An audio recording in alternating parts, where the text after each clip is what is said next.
All right. Well, hello, everyone. Thank you so much for joining us today.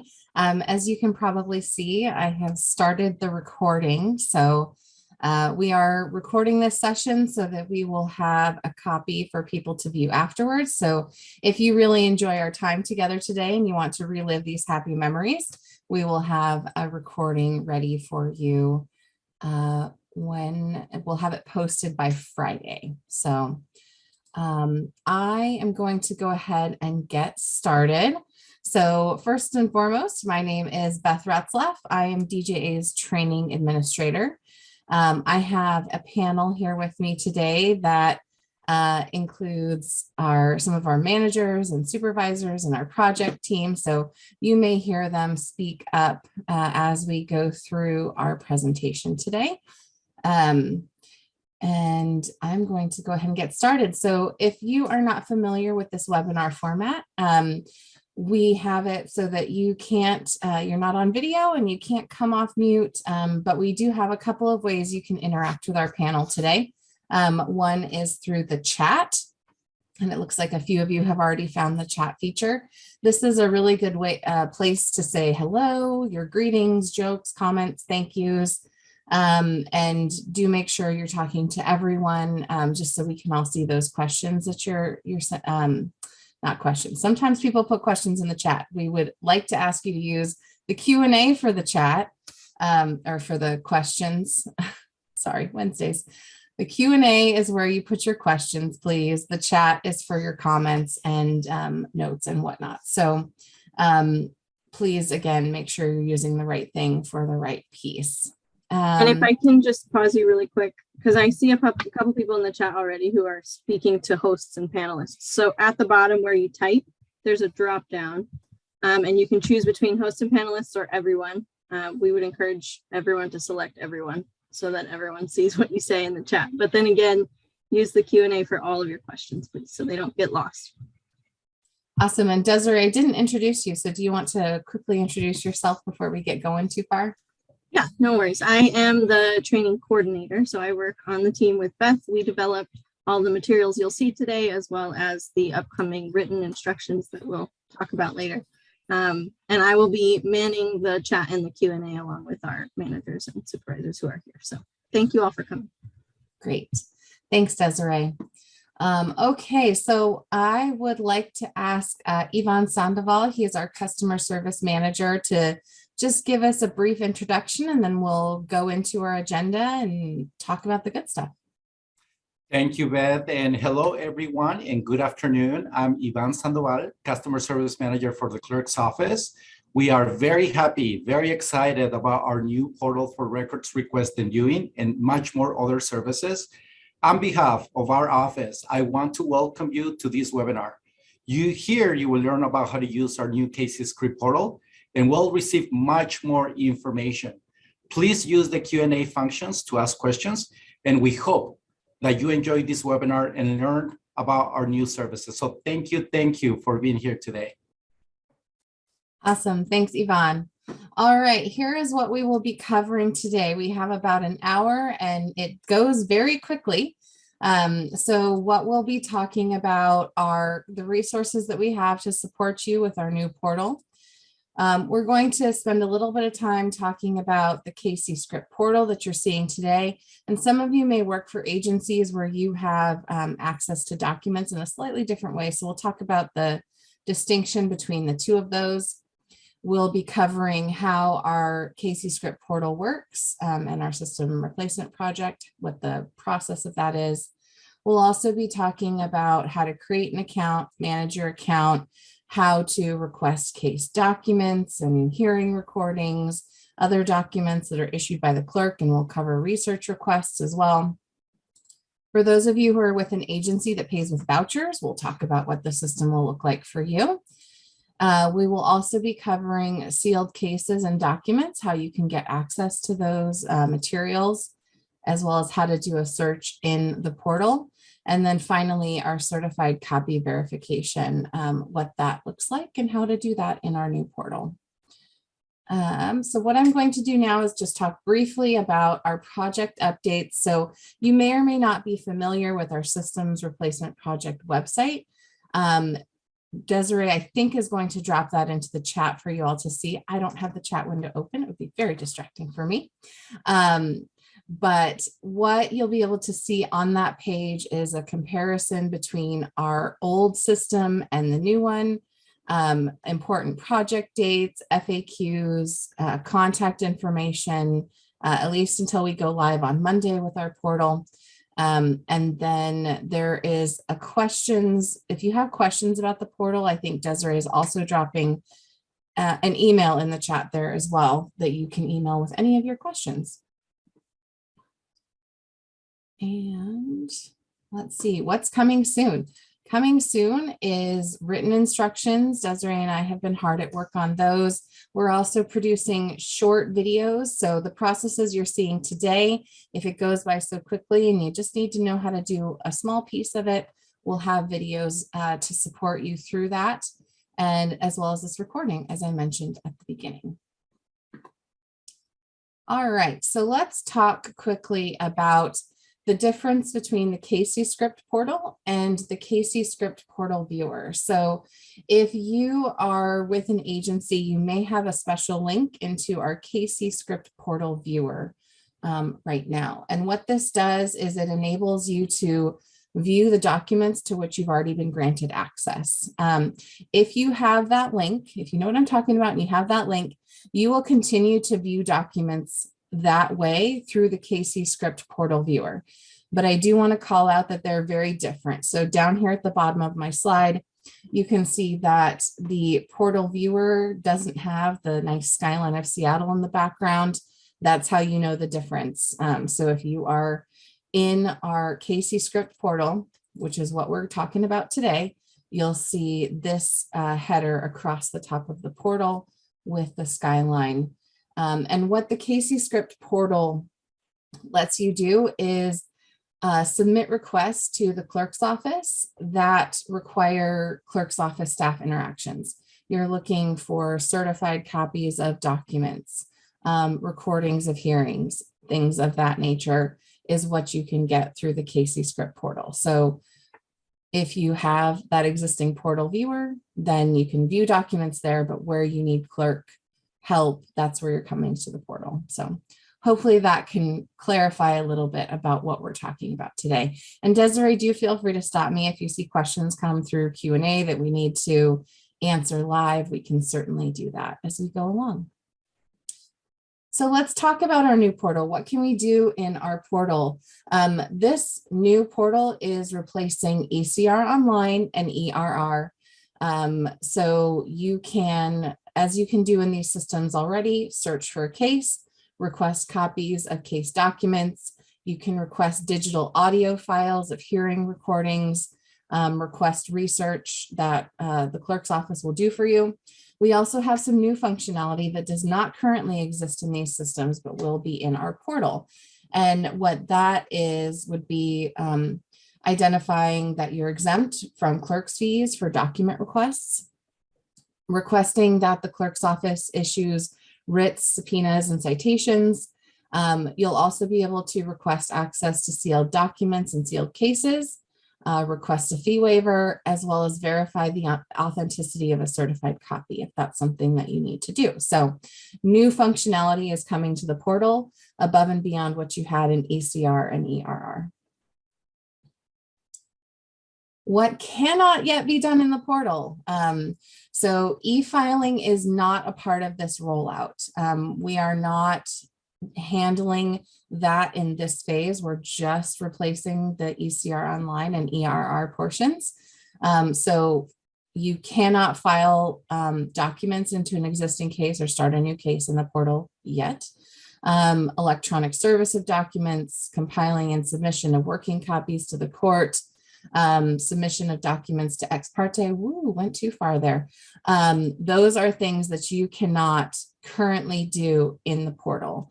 Clerk's papers, drawdown accounts, those things are coming as we continue our systems replacement project.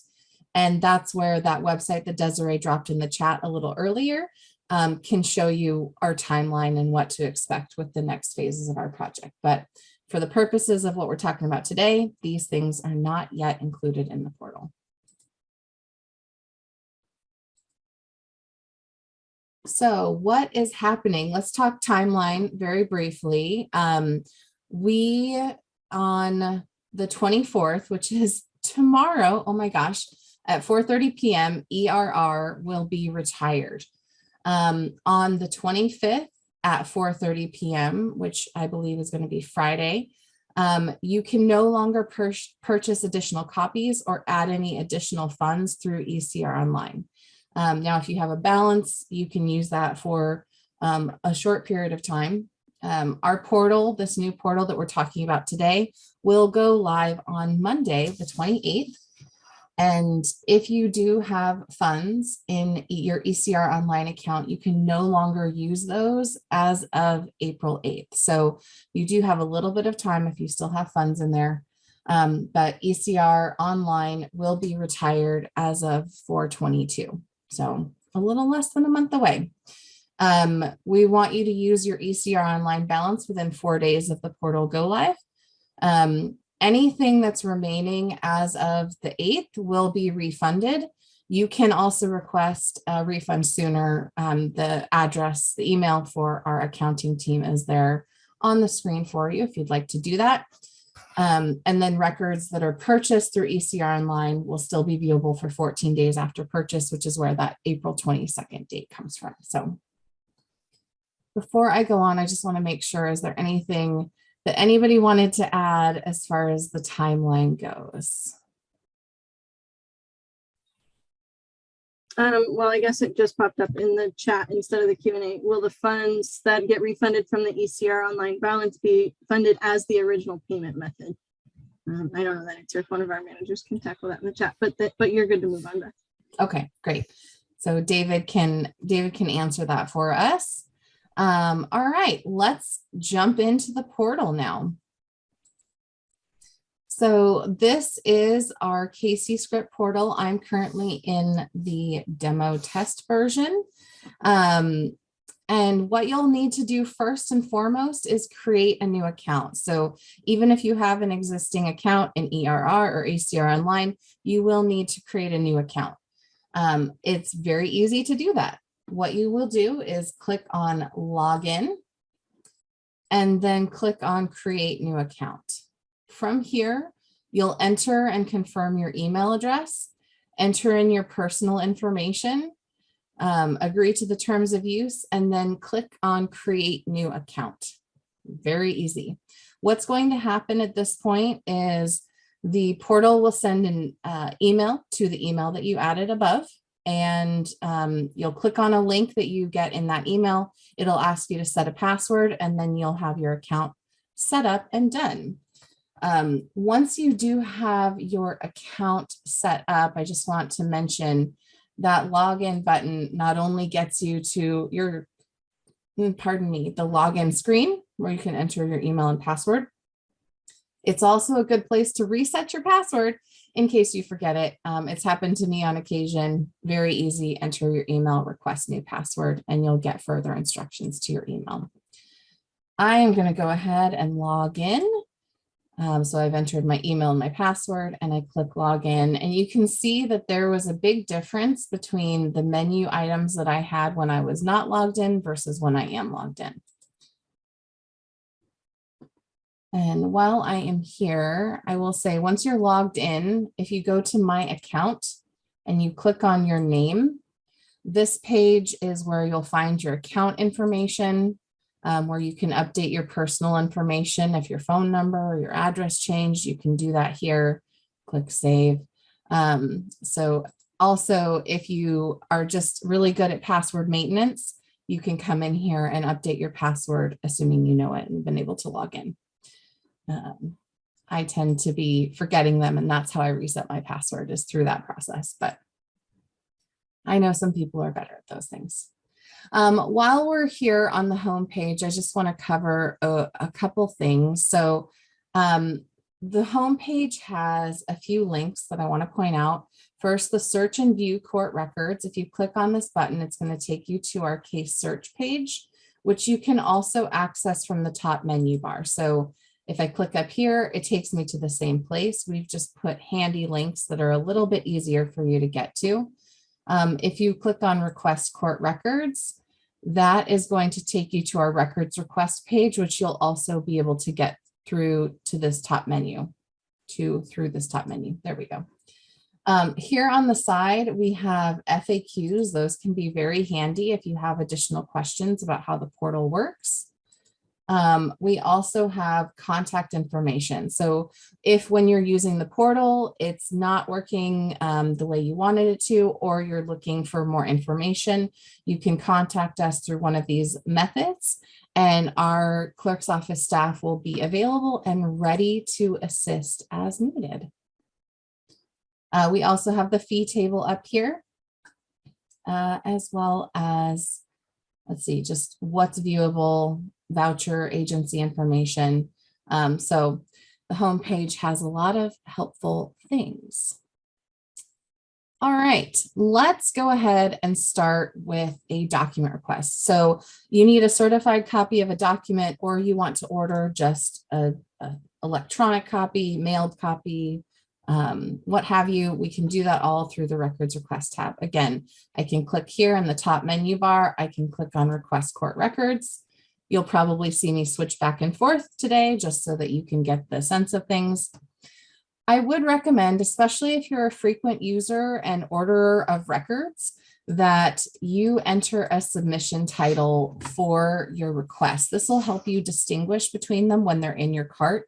We'll see that later where that comes into play.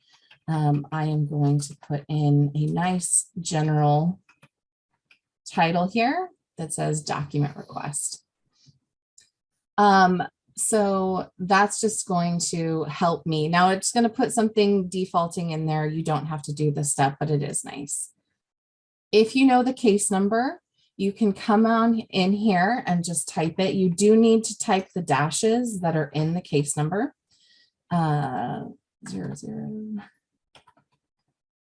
9, and then you have to click the search button. If you hit enter, it's not going to go anywhere. This one gets me almost every time. So click that search button, and then you can see it kind of jumps you straight down to below. I'm going to go up just a little bit. So from here, again, we've entered the case number, clicked search, and it defaults to the documents tab. But I can click on any of these, and we'll go through all of these today. And the information will change depending on what I'm looking for. So in this instance, we're looking at documents, and you can see there is a list of all of my documents that I can order. It is very easy to do this. If you decide you want to expedite your request, you can click expedite up here. There is another place to do it down below as well. I will show you what that looks like. Let's go ahead and select a couple documents. I'm going to grab a few just for fun here. Now, when you select a document, you'll notice that it expanded my options here. I can select the number of copies that I'm looking for. The delivery method, I can select electronic, mail, or on-site pickup. We'll go ahead and do this one as an electronic document, and I'll say plain copy. For this one, I'll select mail, and I'm going to call this one certified. And then let's go ahead and say we want to pick this one up and do the third option. For mail or on-site pickup, you can enter the number of copies that you need if you want to change that. The other way to do this, so if you have a bunch of documents, let's say you're selecting like 20 documents from the same case and you want them all in the same delivery method and copy type, you can select them and then come up here to the top, change the delivery method to electronic and plain or electronic, sort whatever your method is, and then click that button that says apply to selected, and it will automatically apply it, so you don't have to go in for all of your 20 documents and update those individually. But I've got my selections here. I'm going to scroll down and then click add to order. And so you can see that it's pulled my information, the documents, the copy type, delivery. This is a good point for you to double check and make sure it's the method that you want. And again, another opportunity here to expedite. So you can click the expedite button or not. If you choose to expedite, it's within 1 business day, I believe. And Yvonne, you can correct me if I'm wrong on that. Since I asked for one of these to be on-site pickup, I will designate my pickup location. You can choose any of our 3 courthouses. We'll go ahead and say Seattle. And because I also requested a document to be mailed to me, it's automatically pulled the mailing address from my portal account that you entered when you set up your account. So there's my total, and it talks about my shipping and handling fee and the fact that I added an expedite request. Again, I can remove that and you can see that it's reflected in my cost. Once I have all of the documents I want, I can go ahead and click this submit order button. And once again, it's asking you, are you sure? So we'll say submit. And what that's doing is adding it to my cart. So we'll go through how to pay in your cart a little bit later, but you can see that's not the only one I've added. I've got a couple others in there from a few days ago, but it'll put those items here in your cart. And you can see that my submission title is in there and noting what I've done there. Okay. So, Beth, Go can I ahead. stop Yeah. you a little bit? So I Sure. think it's worth talking. Many of you have questions whether I can, if I'm an organization or an attorney's office and I'm used to creating just one account for many people to use. And some of the questions are, do we have to create an individual account? So it's up to the organization. So the organization can create their own individual accounts for each person, or they can also decide to create one account for many people to use. However, there are terms and conditions listed in this new portal. So when you start creating your new account, you want to make sure you read our terms and conditions and then decide what you want to do from there. Another question that brought up to the Q&A function is that if I decide to expedite something, does that apply only to that document or does that apply to my whole order? It applies to your case. So whatever you order to a particular case, and if you decide to expedite it, it only applies to that particular case. If you add another case within the same order and you don't want that specifically expedite, then you just don't mark it as expedite. But if you still want an additional case to be expedited, then you got to pay an additional expedite fee for that. Thank you. Great. Thanks, Yvonne. Okay, so we have done a document request. I want to show you what it looks like when you are requesting a document and there's no existing page count. So I've gone to records requests and I have changed my submission title here to page count request. Again, entering in your case number, you can see I've done this one a couple times. So we'll just go ahead and click that one and then search. And you can see that this looks a little different down here. Again, I've got all my documents listed, but there's no page numbers associated with it. And so what will happen is if I click on a couple of these documents and then I select add to order, it appears down here below and there's no cost associated with it at this point. And the reason is the clerk's office will have to go get those documents so that the system can do an accurate page count and properly bill you for your request. So we'll go ahead and submit order. Again, when I do this, the request goes into the clerk's office to do a bit of work. And then I will show you what it looks like when that comes back. Let's see. And so you can see it didn't go to my cart this time. It just, we had to submit it. We didn't pay for it at this point. We're just doing that. Now, if I go to my messages here, I'm going to find, this is an old one. Let's see, or one. I just did a search through my browser. So here, once the clerk's office has completed and uploaded those documents for the page count request, you'll be able to, you'll get an email, first of all. You'll also get messaging through your portal account.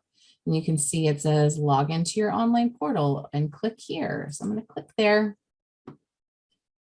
And then we have to search. So this is where if you are someone who requests records very frequently, you can use any of the search criteria to narrow down your request. If you know your PPR number, which is your transaction code, you can put that in here. I am just going to go find mine. Probably would have been a good idea to put my PPR number in.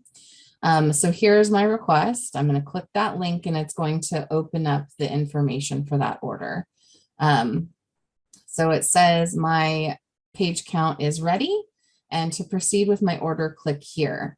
What's cool about this is when I click on here, it jumps me back to the records request page that I was previously on, but it automatically has selected the documents or document that I selected before. And again, the messaging that I pulled up was from a previous one. So now what I can do at this point is click.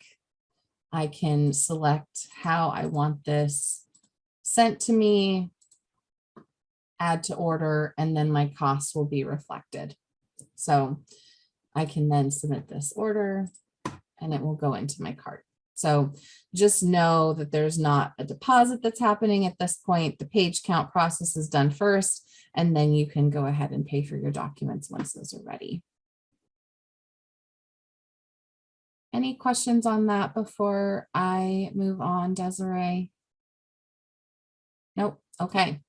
Let's talk hearing requests. So if you are wanting recordings, audio recordings of hearings, you can now request those through the portal, through our new portal. I'm going to go ahead and title this again, hearing request. And that should be a title that makes sense to you. So something specific, it could be the case hearing request or what have you. And then I'll go ahead and type in my case number. Again, I need those dashes in there, otherwise it will not go forward. And you do need to click that search button. Don't click enter. I've done that so many times. You can see it defaults us again to documents, as I mentioned. So I'm going to scroll back up for a second and I'm going to click on hearings. And you can see that that's changed what I have down below. Again, I can choose to expedite this if I want to by clicking that button up here, or I can do it down below once I've added those.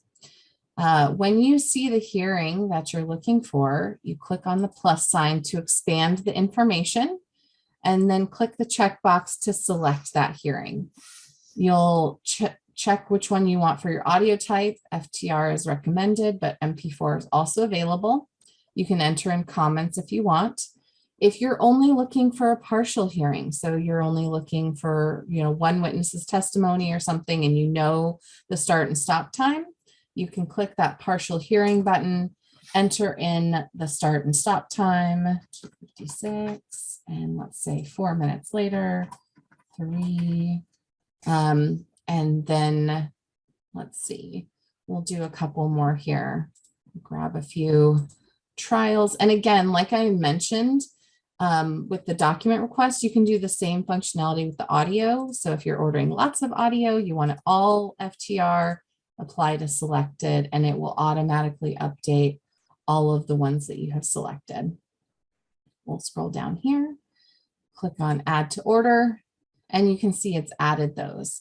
Now, when we went live with our new case and financial management system, which is Casey Script, that's what the clerk's office uses to manage all of the case information. You'll see for hearings that occurred after that time, the start and stop time will automatically populate. However, if you're not seeing that and you're requesting hearing audio, you can click on not seeing a hearing. We'll scroll back up. And this is where you'll just enter in information as much as you know. So we want FTR file if you know the date of the hearing, 22, recording start time, you can enter that in. I know that that's not a realistic start time, but. And then you can enter in any info here and click add to order. And what you'll see is then it's just adding your custom hearing request down below. And I don't know if Danielle is here and if she has anything to add to this, but that is how you would do that. Hello. I'm absolutely here and answering a lot of questions in the Q&A about partial hearings. Would just add that we've added the feature of having the start and stop time when it's available right here on its face on the portal. If you don't see that for some reason, the court minutes as usual, per business as usual, would be your guide to find those start and stop times. And then you could enter them in those free form fields as Beth just demonstrated. And that's it. Thanks, Danielle. Okay, so again, if I choose to expedite, I can do that down here. There's a button above, there's a button down here. So we'll go ahead and not expedite this request, but then submit order. And again, this is going to add it to my cart.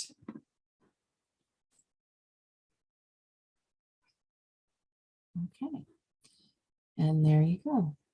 It's in here.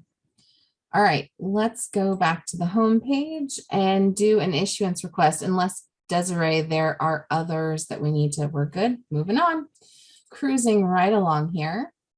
So I'm clicking on the records request page. And now if you want the clerk's office to issue a subpoena, a writ, or citation, so for example, a writ of garnishment. Yvonne, did you have something you wanted to add before we went on? Yeah, I before we move a little forward, there's a Sure. question in the chat that says, can you say again why the clerk's office will have to count pages for a particular document request?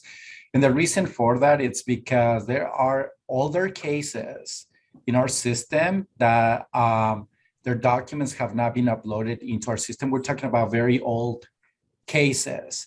And then they're still exist in microfiche or microfilm. So whenever the customer wants a particular document for those cases, we gotta go and look it up, upload the document into our system so the customer can successfully order those documents. Awesome. Thank you for that clarification. Okay, so here we are, issuance request. Now, I will say, usually I'm telling you to add a submission title and a case number, but in the instance of an issuance request, skip that for just a second, because when we click on this button, it's actually going to take us to another section. So basically what it's saying is you can use this, you cannot. So if I wanted to add documents and hearings from the same case at the same time before I added them to my cart, I can do that. What this is telling us is that you cannot do an issuance request and documents and hearings all in the same window at the same time and get them all added. So that's why we click this continue to service button.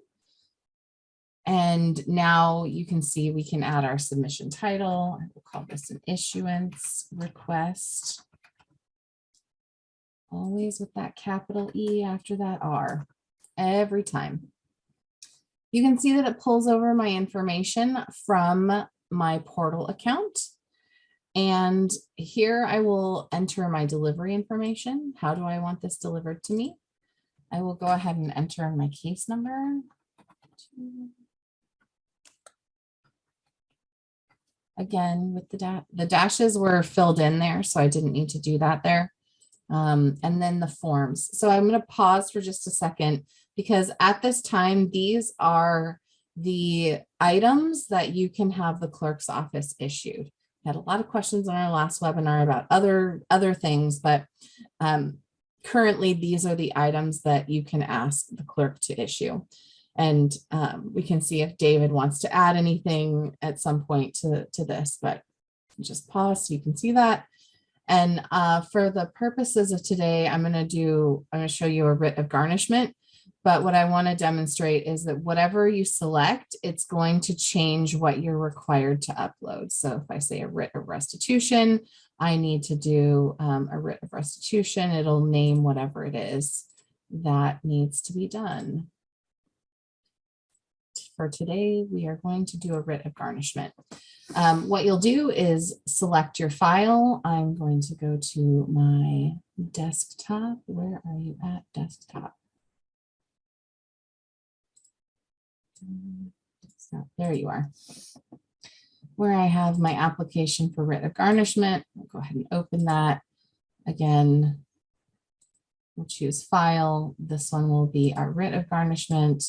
We'll upload. can see it's going through the upload process. Once it's there, that will show 100%. I do want to note that you need to make sure that the file is either a PDF or a TIFF file. No other file types are accepted for that document upload. The cost is reflected there, and then I can click proceed.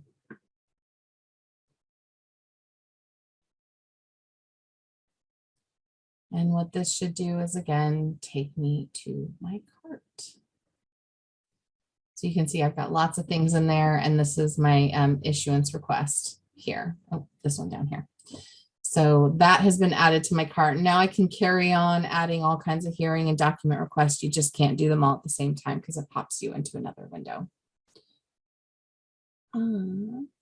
Any questions, Desiree, that you see on issuance requests that we want to address before I go on? No? Okay. Let's go back. I'm going to click again on records request. Once again, if you're on the home button, you can click on the that icon down here, request court records, whatever is easiest for you.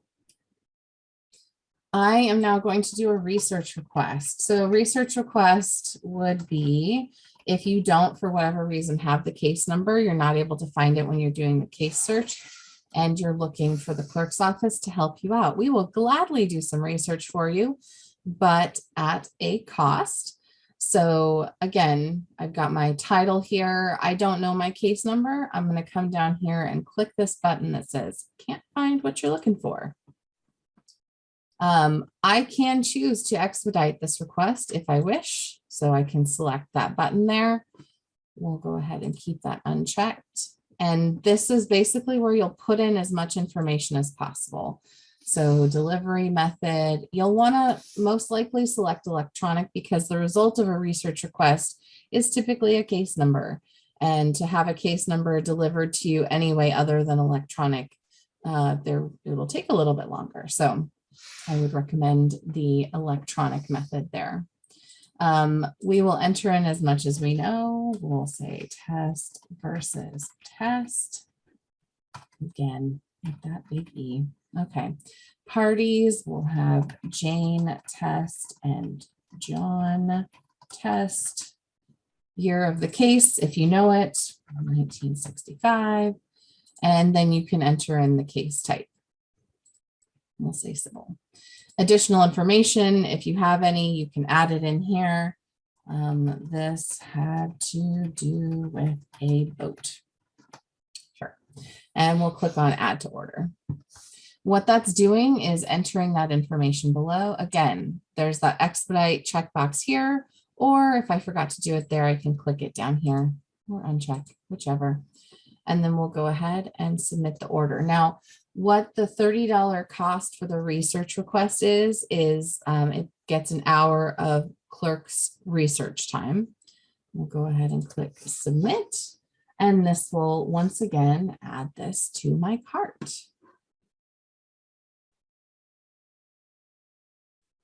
Okay, we've added a lot to the cart, so let's go through what purchasing items will look like. And don't worry, voucher request agencies, I'm getting to you next. So purchasing items through the portal is going to look very similar to, if you're buying things on an online website once you get past this cart area. So if you are just on your homepage, you've added a bunch of things and you haven't automatically landed in your cart, the way to get there is to come up here to my account, click that drop down, and then you can see there is my cart. So that's how you get there. From here, what you'll want to do is select the items you want to pay. Now, if you want to pay for everything all in one go, you can check that box. It'll select everything. And let's say, oh, I don't need these 3 things here. We're going to go ahead and take this down here. You can say pay selected items. I'll leave that one in the cart too. Pay selected items. And what it's going to do, so it's saying, okay, here's the detail report. And now it's going to give you payment options. Please ignore for right now the drawdown account. That's a feature that is coming soon to a portal near you, but it is not currently ready. I'm in the demo test environment. So when you click on e-payment by credit card, it'll continue. When you click the continue button, what it's going to do is take you to Point and Pay where you can complete your transaction. I'm not going to do that on the screen today. Like I said, it's very similar to any other online shopping experience, but you'll enter in your payment information and then complete your payment. And then once you're done, let me retreat back to safety here. When you're in your portal, after the clerk's office staff have processed your requests, some of them are instantaneous. So for example, if you have requested an electronic copy of a document and we have that already existing, your payment goes through, your document will be sent to you instantaneously. You will get I'm going to switch back over here to my PowerPoint for a second. Instead of wading through my messages, you'll see in your portal account by my messages, a little red envelope when you have a new message from the clerk's office. You will also get an email, and in your email, you'll see a link that says log into your online portal account and click on my orders or click here. And clicking here will take you to the records request orders page where you can do a search. And again, if you know your transaction number, you know that PPR number, you can type it in and click search. Otherwise, you'll do whatever criteria you want search and then click on the PPR number associated with the one you're looking for. From here, once you click on that, or I should say, this also appears in my order. So if you're in my account and you want to get directly to that screen, you can click on my account, my orders, and that's going to get you over here as well. So let's take a look and go through. I want to show you what copies of documents are going to look like. When you are looking for copies of documents, you're going to see there's an expiration date, first of all. So your order summary will have an expiration date and an icon legend. So if you see this little tiny icon here, it's just a view document icon. That means you can click on that. It'll open up your document. If it's an audio video hearing, you'll see the little megaphone or a comment will look like that. So for example, this one is, here's your document. There's your record. You can click on it, print, and download immediately. Sometimes you will also get a link to share file. So let me go here. This is for your recording. So here's what your order summary will look like. Again, there's the order expiration date. And then here you can see a note that says the audio recording was sent in a separate email from share file.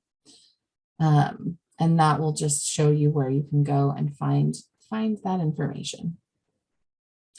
For other documents that were issued by the clerk, so those issuance requests like the writ of garnishment, once those are ready, you'll click into that PPR item.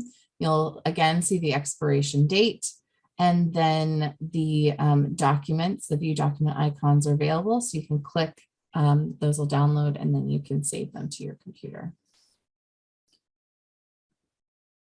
Let's see. I feel like I might have missed something. Desiree, did you want to add anything? Oh, here we go. Research results. There we go. One more thing. Again, expiration dates are very important. Here is the result of our research request. You'll see that there's this little hyperlink that says view results.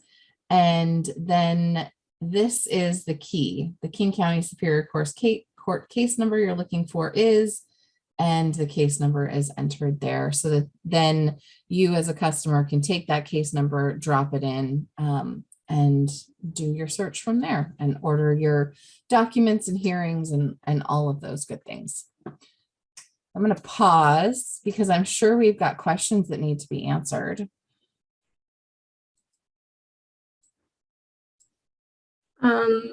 We've got a couple of questions, and I think one was already answered by Yvonne, but then there's another one asking similar question, is like, how do I view all my orders?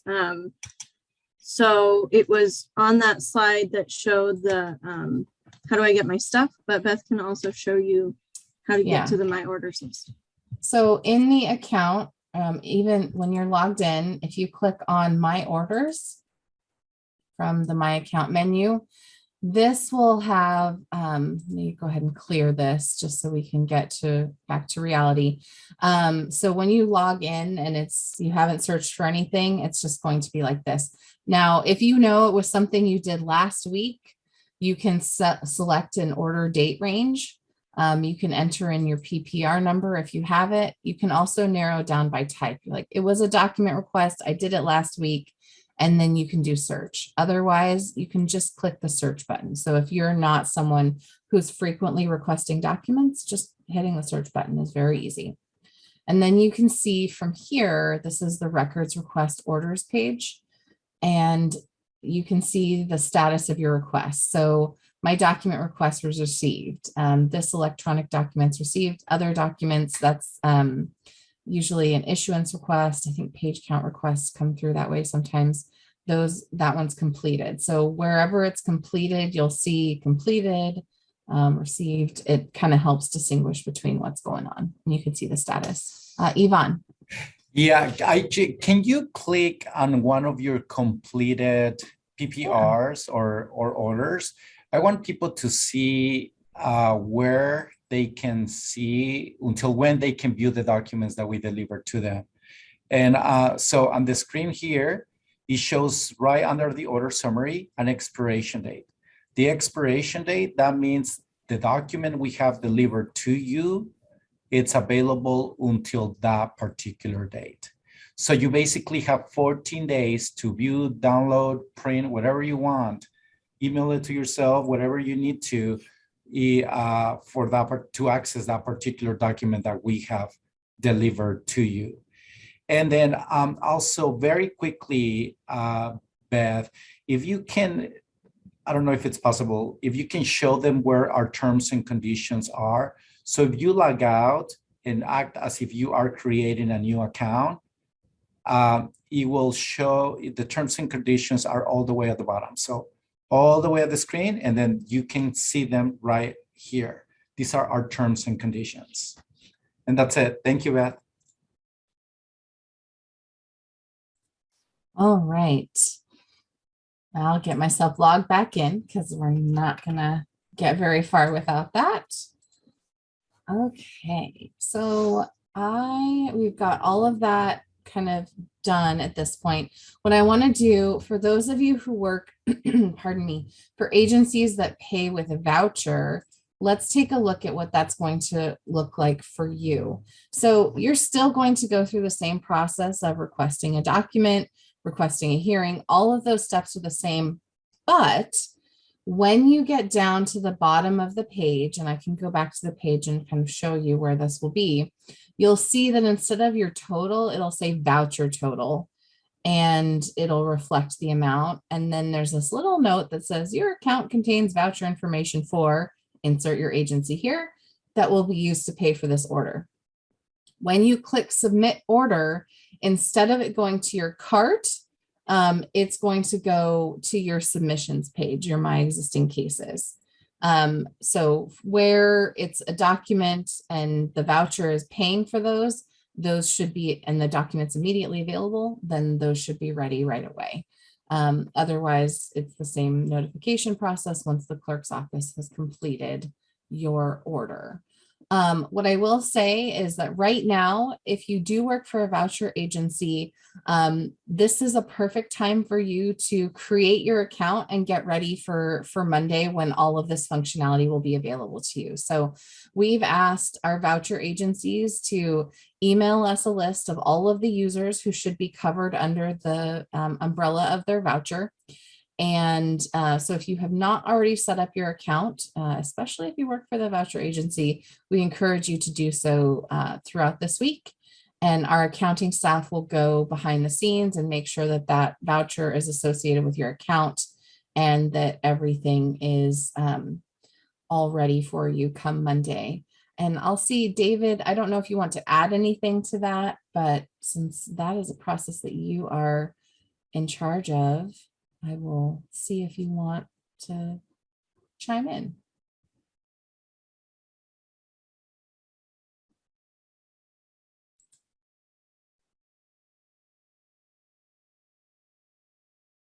I am not hearing David chime in. I'm going to take that as I've done a really good job explaining. Do we have any questions in the Q&A or the chat about the vouchers before I move on to sealed case? Nope. Okay. Let's head back into the portal. So in order to access sealed case records, I'm going to start here first with the records request. If I tried to put in a records request for a sealed or confidential case that has not been unsealed, it is going to, here's what you'll see. So I've got, this is a demo case that we created for purposes of training. So I'm not exposing any information here. If I click search, what's going to happen is it's going to say no results found. It can't find this. Now, the purpose of this is, again, we're protecting sensitive case information. So what you will need to do in order to access this sealed information is make sure we have to verify you first. So the way to do that is going to be to go up here to sealed case access. I have a couple different things. There's an FAQ page that you can take a look at. We've got, if I click here on granted, this would be, and then search. These would be the things I have been granted access to.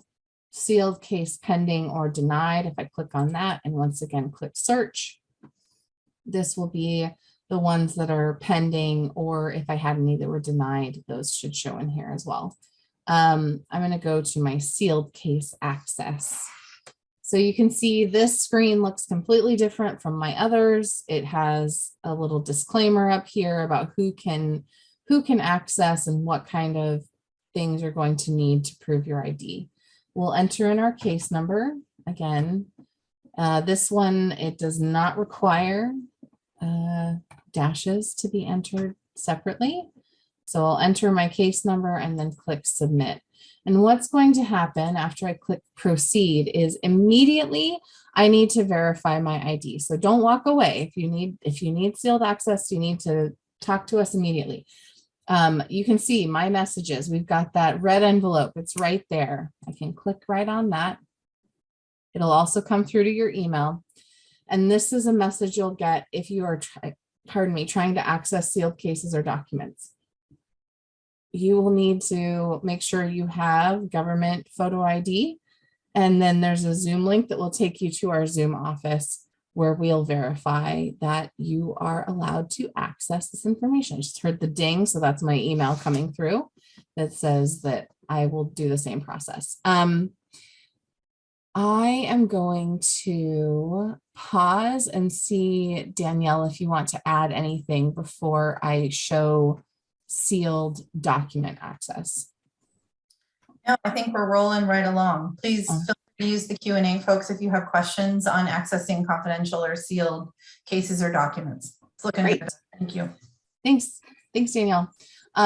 So if it's not a case, if I need documents from a case that's not sealed, but the documents within it are, let's click on records request. And I'm going to type in. Beth, can I stop you there for a little bit? I think Sure. someone posted a question. So who qualifies as an eligible person to access a sealed record?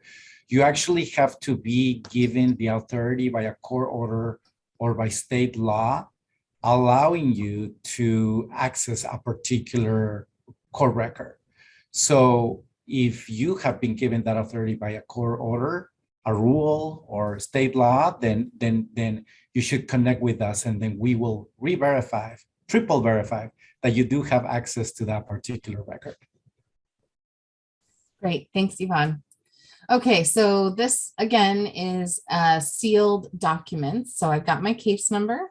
We'll go ahead and click on search, and it's going to jump us down to documents. So you can see there's all of this. I can order any of these documents that I want. But then if I'm scrolling down here, these ones that are sealed, I do not have access to. So I can't click on anything. But if I go back up here to the top, there's a button that says request access to sealed documents. That's probably the easiest way to get to that. And what this will do is it shows here are all of the sealed documents in this case, and you can choose, pardon me, lots of talking today. You can choose the ones that you're looking for access to. We'll just go ahead and select a couple here. If I say submit, and again, proceed, again, it is going to immediately give me a message. In my messages, you can see that red envelope popped up very quickly. And again, what it's telling me to do is get my ID ready, because we are going into the Zoom office to get verified.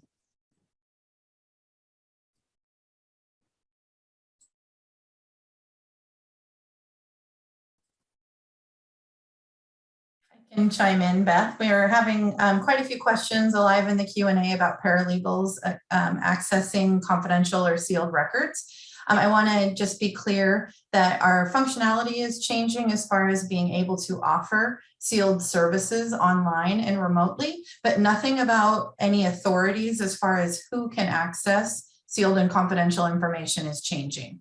So if you currently know that either under a court order or that under rules or statutes that you are permitted access, that would continue and be able to be available remotely, but there is no additional grouping of people or any change into those very critical authorities based upon this portal. So long story short, if you currently have access, you know you're permitted access, we would be able to grant it remotely, but that wouldn't be expanding simply based upon this new portal. Great, thanks, Danielle. I appreciate that addition there. So before I move on from sealed, I do want to note that once you have been granted access to sealed documents on a case, then you'll be able to submit document requests for those documents, again, through that same process that we saw earlier. But your ability to see those will be appropriate for your role. So the time that you have to view those records is determined by your role in the case or with your agency. So, and we already went through where you'll see the ones that have been granted or denied. So you've got that. A couple minutes left. So I've got a few other little things that I want to cover. One is going to be the case search.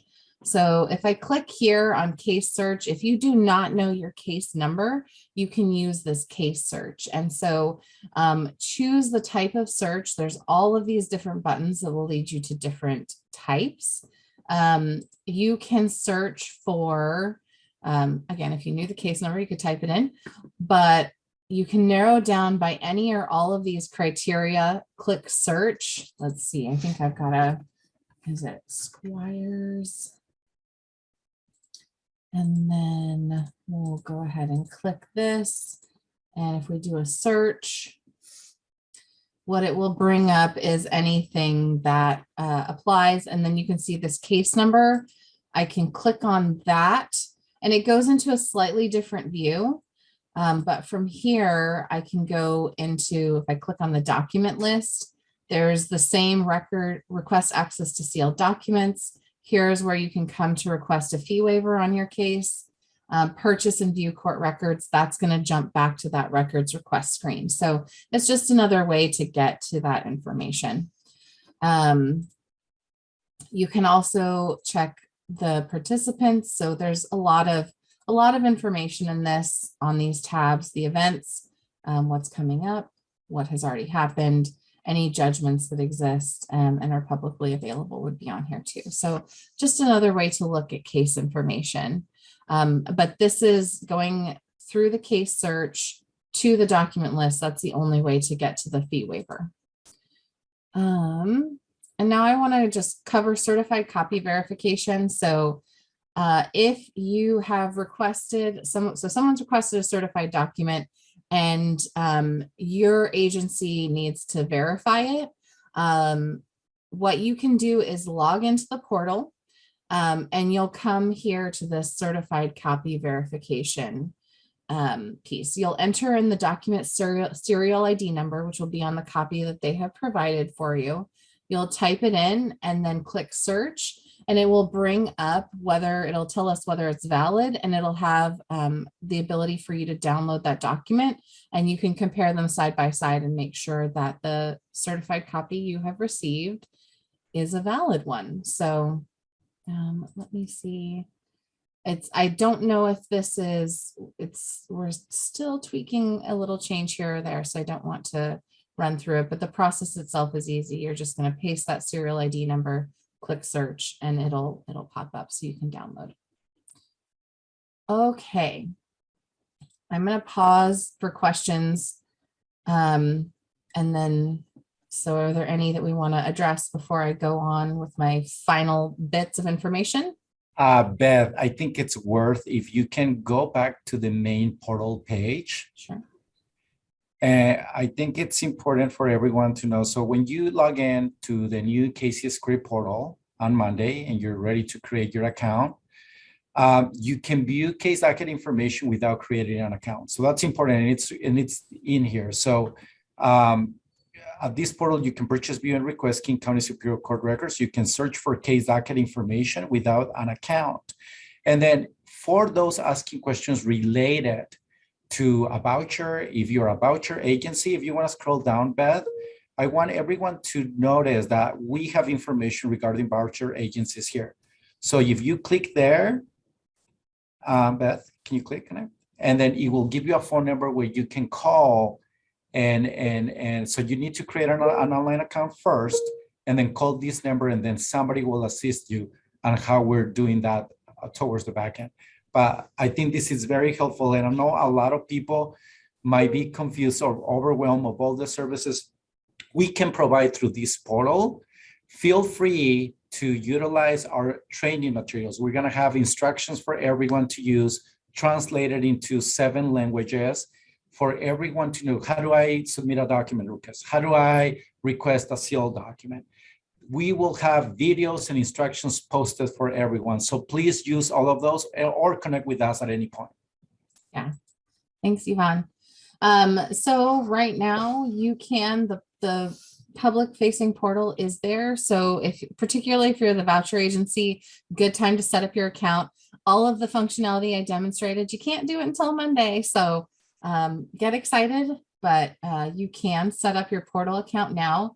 Again, just a reminder about that systems replacement project webpage. I know Desiree dropped it in the chat earlier. I'm sure she'll paste it in there again, so you can see what's coming up, frequently asked questions, and then contact information for that project. Again, as Yvonne said, we've got written instructions, videos. This webinar will be posted so you can relive our happy time together. And then if you have questions, feel free to reach out. So we've got an email address here on the screen. Starting on Monday, again, on that portal homepage, there's all those different ways to contact the clerk's office. Please feel free to reach out if you have questions. We are here to support you. Unless there's any questions that need to be answered still, Desiree, just let me know.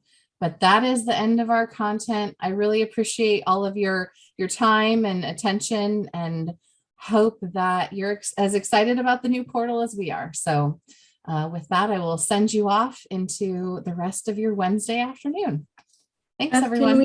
Can we give people some idea of where the quick start guides are going to be posted once they are posted? I'm not Yeah, sure. so there will be on the on here, so how to use this portal. I believe that's going to link to the page where we'll have all of those quick start guides and videos that are posted.